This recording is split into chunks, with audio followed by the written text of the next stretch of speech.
My name is Bradley Roberts. I'm principal of SJI International in Singapore.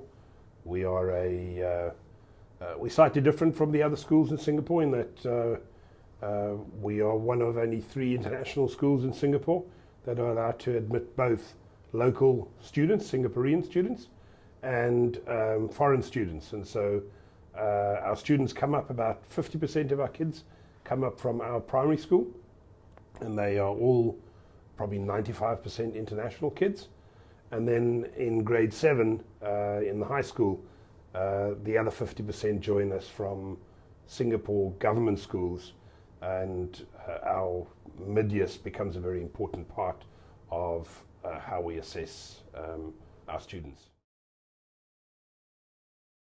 So at the start of grade 7, as we get these 2 cohorts, our internal cohort and our external Singaporean cohort, all of our grade 7 students do the MidYIS baseline testing in their first, I think it's first 2 or 3 weeks of joining the school. And then as soon as we get that data, we're able to use that in a number of different ways. So one of the ways, for example, we use it is we analyze to see whether our 2 different cohorts, our elementary school cohort and our external cohort, whether they have any significant differences.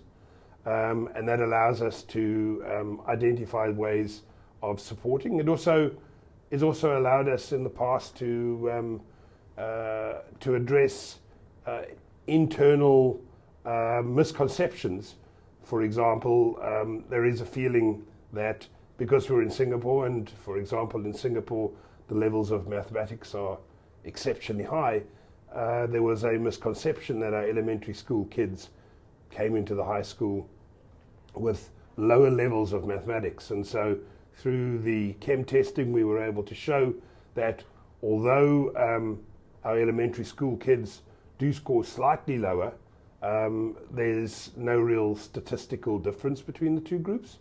And so that allowed us to work with our maths team in particular and to rearrange how we, for example, set students.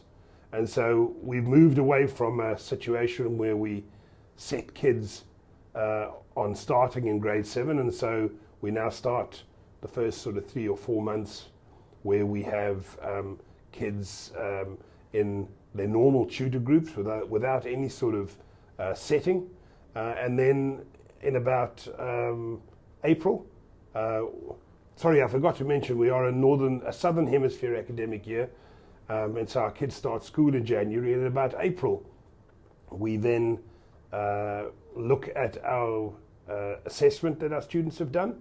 We also look at their baseline data in mathematics, and then we use those to stream kids in 3 very broad streams.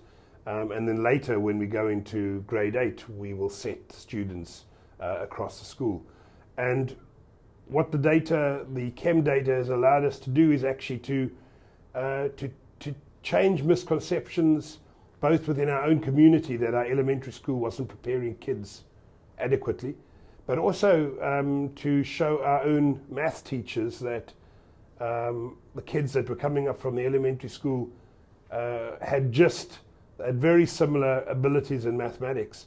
And the result of that has been fairly significant, because we've noticed that as a result of the data that we're now using, we're finding a higher and higher percentage of our elementary school kids are actually making it into the top sets in mathematics, where 5 or 6 years ago it was generally believed that our elementary school kids would end up in the bottom sets, and that's no longer the case. And I think the chem data has allowed us to expose that misconception with real data, and that's made a big difference to our kids.